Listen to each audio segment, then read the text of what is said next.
Kembali lagi di Sapa Indonesia Pagi, Saudara. Polda Jawa Barat membentuk tim gabungan untuk bisa memburu pelaku penyekapan dan penganiayaan perempuan di Kabupaten Bandung, Jawa Barat.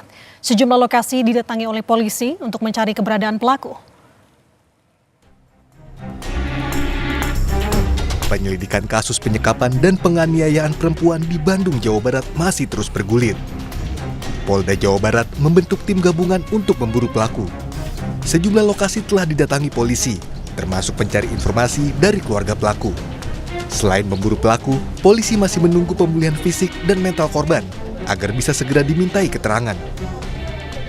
Kami saat ini telah membentuk suatu tim gabungan, tim gabungan yang terdiri dari semua reserse, Kita juga menggali berbagai lokasi yang berkaitan erat dengan si pelaku, utamanya keluarganya, juga lingkungannya. Ini beberapa informasi sudah kita dapatkan, kita kumpulkan, kita fikirkan, dan mereka kita imbau untuk berani untuk berbicara. Sebelumnya, YTT, perempuan warga Ranca Ekek, Kabupaten Bandung, dilaporkan hilang kontak dengan keluarga selama 3 tahun. Keberadaan korban kemudian terungkap saat terduga pelaku yang merupakan kekasih korban meminta pemilik indekos membawa korban ke rumah sakit dengan alasan sakit. Melihat kondisi korban yang janggal, pemilik indekos melaporkan ke polisi. Korban kemudian ditemukan oleh keluarganya pada 13 Juni 2026 di kawasan Cinunuk, Kabupaten Bandung, dengan kondisi penuh luka yang diduga akibat dianiaya oleh kekasihnya. Tim Liputan, Kompas TV. Kita bahas soal penyekapan dan penganiayaan perempuan di Bandung, Jawa Barat bersama dengan kuasa hukum korban, Saudara Gumilar Tria Saputra, yang sudah terhubung bersama kami melalui sambungan daring. Selamat pagi, Mas Gumilar. Selamat pagi, Bu. Mas Gumilar, pertama-tama yang ingin kami tanyakan mengenai kondisi korban lebih dulu. Bagaimana kondisi korban setelah dirawat intensif di rumah sakit? Penanganan apa yang saat ini tengah diberikan kepada korban? Ya, kalau untuk sampai per hari ini memang progres penanganan kesehatan medis yang dilakukan oleh pihak rumah sakit sangat maksimal, sehingga kondisi dari korban itu sendiri mengalami kemajuan progres yang sangat baik. Oke. Kalau dari sejumlah luka-luka yang diterima korban selama perlakuan ini, apa saja, Mas Gumilar? Ya, seperti kita ketahui bersama, memang terutama yang terdapat luka berat itu di wilayah kepala dan wajah. Itu mengalami luka yang memang sangat berat. Dan ada di wilayah kaki dan tangan pun ada. Hanya yang sangat vital dan fatalnya itu memang di wilayah kepala dan area wajah. Oke, berarti korban sudah bisa menceritakan sepenuhnya sebenarnya ya pada keluarga dan juga kuasa hukum saat ini. Sebetulnya kalau secara gamblang memang di kondisi korban saat ini, korban masih bisa berkomunikasi, tetapi memang sangat terbatas. Oke. Korban pun tidak sepenuhnya bisa menceritakan sejauh mana itu, gara-gara memang masih dalam perawatan yang intensif gitu, Bu. Baik, Mas Gumilar. Berarti begini, duduk perkara kasus ini dimulainya seperti apa, Mas? Dimulai dari korban mengenal pelaku, di mana dan juga kapannya, sampai dengan kejadian ini terjadi dan akhirnya terungkap. Ya, kalau untuk masuk ke ranah kronologis, mohon maaf dan mohon izin bahwa itu nanti masuk di materi penyidikan.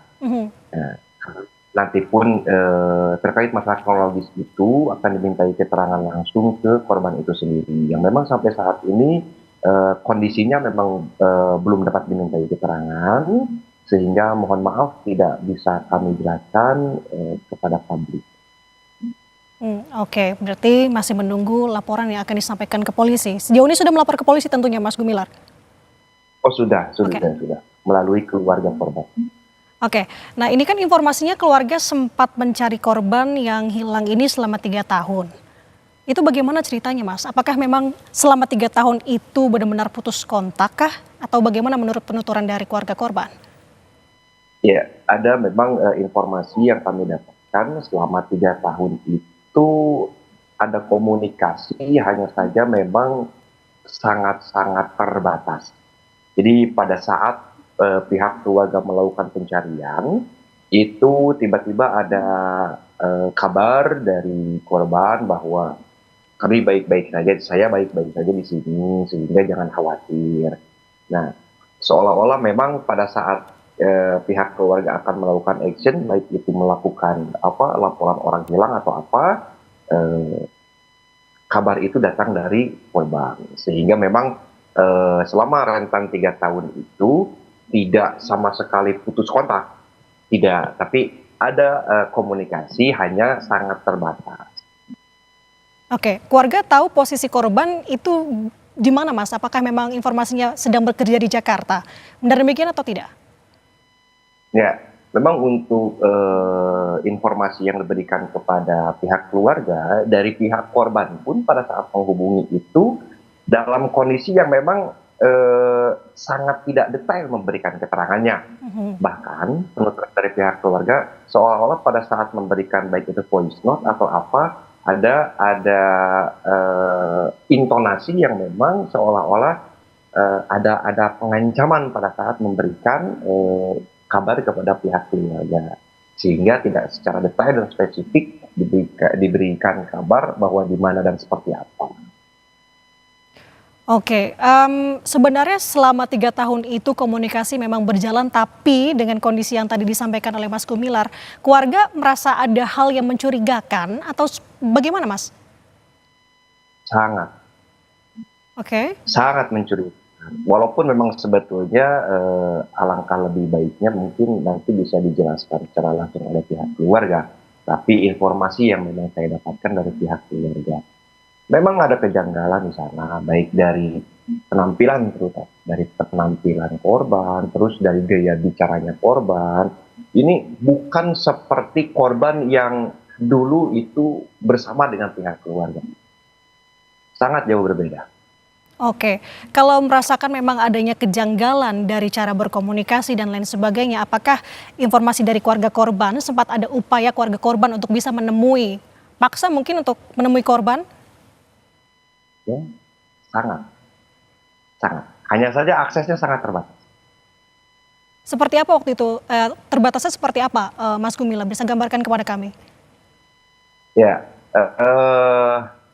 jadi memang setiap informasi yang diberikan oleh korban pada saat itu tidak detail dan spesifik, sehingga dari pihak keluarga pun itu ingin mencari tahu lebih dalam pun oleh pihak korban pada saat itu diberikan informasinya yang hanya sedikit aja, dan itu pun pada saat misalkan ada komunikasi sekarang, nanti ada komunikasi lagi pada saat beberapa bulan atau beberapa minggu kemudian begitu. Jadi tidak secara setiap hari itu bisa berkomunikasi dengan pihak korban pada saat itu. Oke. Kalau untuk pelaku sebenarnya apakah pernah diperkenalkan ke keluarga korban oleh korban, Mas Gumilar? Ya, sekali lagi kalau urusan itu mohon maaf karena penyidikan nanti. Oke. Nah, informasi yang kami dapat juga kan ini semua terkuak setelah adanya pesan misterius begitu ya. Sebenarnya siapa yang mengirim pesan misterius itu, Mas? Ya, informasi dari pihak keluarga bahwa yang mengirim pesan adalah pelaku. Informasi dari pihak keluarga. Tapi memang itu masih didalami oleh pihak penyidik, sehingga khususnya bagi kami itu tidak dapat disimpulkan bahwa keterangan dari siapapun selama memang itu belum dituangkan di dalam berita acara pemeriksaan, itu masih menjadi berita yang belum bisa dipertanggungjawabkan kebenarannya. Oke.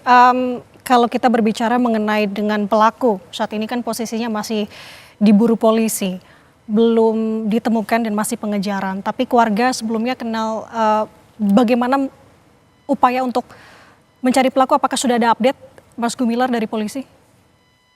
Jadi memang kemarin dan termasuk hari ini pun dari rekan kami sedang terus berkoordinasi dengan pihak kepolisian. Sampai di kemarin kami berkoordinasi, itu proses pengejaran yang dilakukan oleh pihak kepolisian sangat-sangat intensif. Dari pihak kepolisian mengerahkan berbagai macam cara untuk bisa mendapatkan jejak dari pelaku supaya bisa cepat tertangkap. Oke, hal apa yang dirasa menjadi kendala yang dialami dalam pencarian pelaku saat ini, Mas Gumilar? Mohon izin, bukan ranah saya untuk Oke, menjelaskan hal itu. oke. Kalau misalkan melihat dari saya melihat di beberapa media sosial begitu ya Mas Gumilar, beberapa orang jadi muncul yang mengaku sebagai hampir menjadi korban pelaku. Nah saat ini posisinya sudah dilaporkan kasus ini ke polisi dan menurut sependengaran dari Mas Gumilar, apakah juga mendengarkan adanya laporan-laporan yang muncul ke polisi terkait dengan dugaan yang dilakukan oleh pelaku?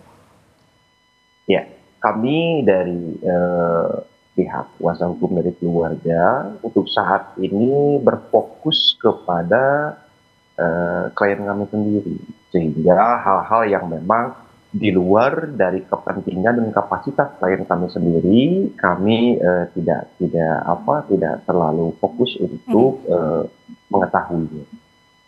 Oke, Mas kalau gitu kita beralih lagi melihat bagaimana korban selama 3 tahun ini. Posisinya memang korban itu sehari-hari bagaimana Mas untuk makan dan lain-lain sebagainya? Kalau menurut penuturan dari mungkin korban ataupun mungkin juga sudah diceritakan ke keluarga korban? Mohon maaf Bu, jadi memang sempat berkomunikasi, hanya saja kan itu belum dituangkan di dalam berita acara Oke. pemeriksaan, sehingga kami tidak ingin memberikan keterangan yang nantinya bisa menjadi itu masuk ke dalam ranah penyidikan. Jadi mohon maaf untuk kronologis ataupun masalah kegiatan yang terdahulu pada saat dengan si terduga pelaku, kami belum bisa open statement untuk saat ini. Oke, tapi kalau menurut cerita mungkin yang sudah disampaikan oleh korban kepada tim kuasa hukum, em, bagaimana perlakuan yang diterima oleh korban begitu ya? Apakah memang sejauh ini tidak ada tetangga yang curiga dengan kondisi seperti itu? Apalagi mungkin sudah melihat adanya korban di dalam kontrakan, tapi tidak ada yang menolong atau seperti apa, Mas Gumilar? Ya, yang jelas memang dengan kondisi korban saat ini, berarti memang tindakan dari terduga pelaku itu sudah melakukan penganiayaan kepada korban. Hanya saja, apakah ada pihak lain yang mengetahui atau tidak? Nah, memang sepengetahuan daripada si korban itu sendiri, kenapa korban sampai tidak bisa teriak dan lain-lain, karena situasinya korban saat itu sudah sangat tidak berdaya, dan pada saat korban pada saat dianiaya oleh terduga pelaku pun, pada saat misalkan korban ada suara teriak atau menjerit, itu malah semakin dianiaya oleh pihak terduga pelaku. Oke, kalau dari penuturan korban, apakah korban sempat berupaya untuk melarikan diri, Mas Gumilar? Jelas, hanya saja memang tenaga yang dimiliki ataupun akses itu karena kan dikunci ya oleh pihak terduga pelaku itu. Pada saat terduga pelaku pergi keluar kamar, itu sama sekali tidak ada akses ke korban untuk bisa melarikan diri. Oke, berarti saat ini upaya yang dilakukan oleh keluarga korban terkait dengan kasus ini dan juga concern terhadap korban, apa Mas Gumilar? Ya, yang jelas untuk saat ini, baik kami tim kuasa hukum ataupun dari pihak keluarga, konsen ke pemulihan dan penyembuhan dari korban itu sendiri.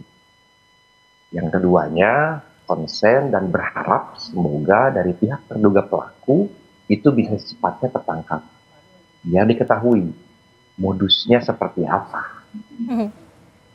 Amin, amin. Itu yang kita harapkan bersama tentunya, bahwa pelaku bisa sesegera mungkin ditangkap dan kondisi korban bisa lebih membaik secepat mungkin. Terima kasih sudah berbagi waktunya bersama dengan kami, kuasa hukum korban Gumilar Tria Saputra.